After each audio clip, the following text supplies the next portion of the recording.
My name is Maria Anderson. I'm the farm manager of Elk Run Farm, which is a project of the South King County Food Coalition.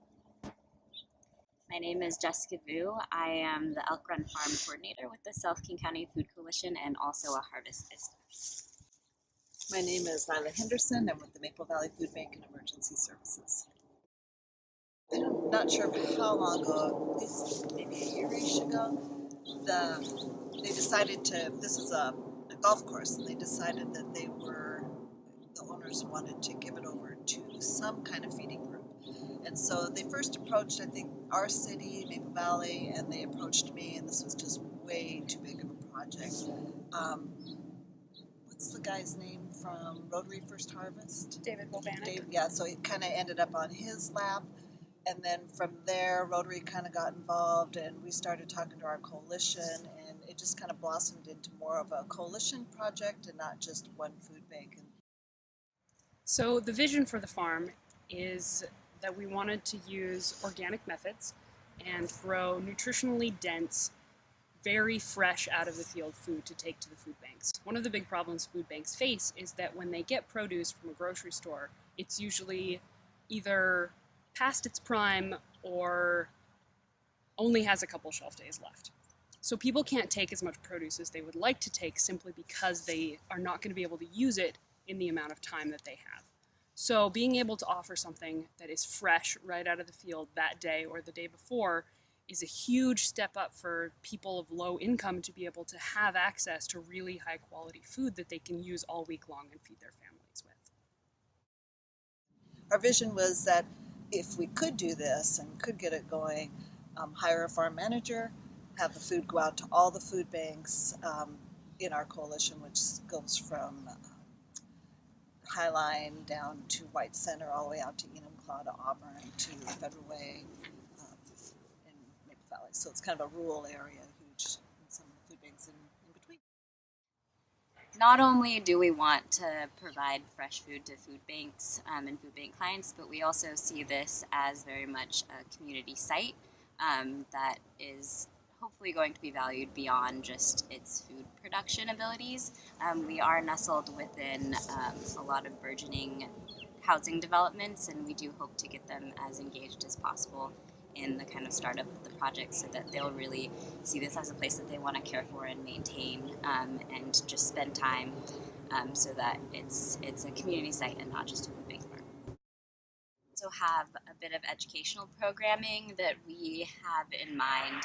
Hopefully once we actually get the farm functioning, we'll be able to focus on that. We want to focus on 3 target areas. Food bank clients by doing outreach, nutrition outreach, and cooking demonstrations at member food banks.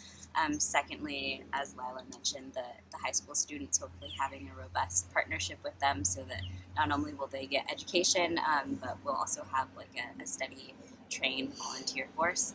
And also just generally having gardening classes so that the community can learn about the importance of local food systems right in their backyard. I think, from my perspective, we're doing a really good job of working together. We all seem to be real excited about this project. And I think because of the history and working so well together in the past, we've already built the relationships. We meet every single month. We all get along. But it just kind of stemmed out of it when this came along. It was just such a real positive thing that I think we've done a real good job. It just feels real good. So the farm to food, when it actually comes from a farm in, I'm not too sure how many of us have that. I don't. We all seem to have some kind of gleaning process put in place. There's a handful of us, and I'm included in that, have a little tiny garden on the side of our food bank or someplace. I think Des Moines does, and I thought they had some truck. Oh, they have a garden Yeah, truck, so they have yeah. little things going on. Yeah. We have a lettuce garden to share program, really trying to, I live in a rural area, you guys grow for me, bring it in. So there's a lot of those kind of things, but nothing to this scale do any of us have. And I think that's the excitement going on. So it's more of just people bringing it in. So everything that we grow, our plan, at least right now, everything that we grow is going to go to the food banks of South King County. That's another piece of the puzzle we have to figure out this winter.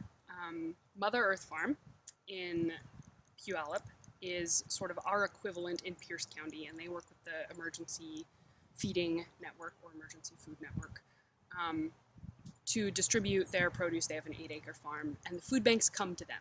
They send vans to them, pick up the food, and do all of their own distribution. All the farm does is grow. So that's certainly a model that works in the area. We don't know if that's the model that we're going to pursue. I have a few ideas around what it could look like, but not ever having done something on this scale with distribution, I think we're going to be talking about several options and maybe even trying a couple out next year and just seeing what works the best for everyone. And we do want to try to make it as fair as possible. Obviously, if we do the whole situation of having the food banks come to us, you'll have a situation where like Maple Valley Food Bank might find it really easy to come here all the time, but then White Center obviously might not find it worth the trip to come all the way out here. So we're going to have to keep that in mind. But that's one of our big projects we have worked on is we do have a truck for the whole coalition, and that can be, I mean, that's one of the options we're looking at. So already have, it's not refrigerated, but it can get across the area quick enough. I love the idea of collaborating, working with other people. Don't make it your project, make it our project. And then bringing in people who know what they're doing. She knows what she's doing. I don't have a clue. I just want the seed in the ground and grow it up and give it away. So, I mean, it's a science. It's really neat that we have the good education that comes along with it, and thinking outside the box of how it can help. I love the idea that we're really looking at helping a lot of other areas, and it's not just the one niche. So that's my advice: is really work with a lot of other people to make it happen. Don't be afraid to just dive in and explore new territories. I think the three of us that are working on this project, we're all kind of just going for it. We don't necessarily have a lot of experience turning a golf course into a farm. And I think a lot of people that we talk to kind of look at us like we're crazy when they hear about all of our plans and our vision. And sometimes it feels like that, and there have been a lot of roadblocks that we've come across just in terms of like bureaucratic barriers or just funding issues. And we were hoping to get in the ground this past summer and grow stuff this season. Didn't happen, and now we're kind of looking at a later timeline, just with a lot of other things. But it's okay, we have time, we have the expertise. Just know that things might not go according to plan. Have a plan, but be ready to abandon parts of it or change things drastically, and just know that that's okay. Also, the second thing I would say is definitely engage your community. They can be so helpful in terms of just expertise, their willingness to help out. Like, I'm pretty sure no one would be opposed to having a food bank farm. Like, everyone is very, very excited about our project and willing to support us in any way that they can. So definitely make as many connections in the community as possible. Do as much research with as many people that know what they're doing as possible before you commit if you have to. Just don't be afraid to be unconventional in the way that you pursue these things.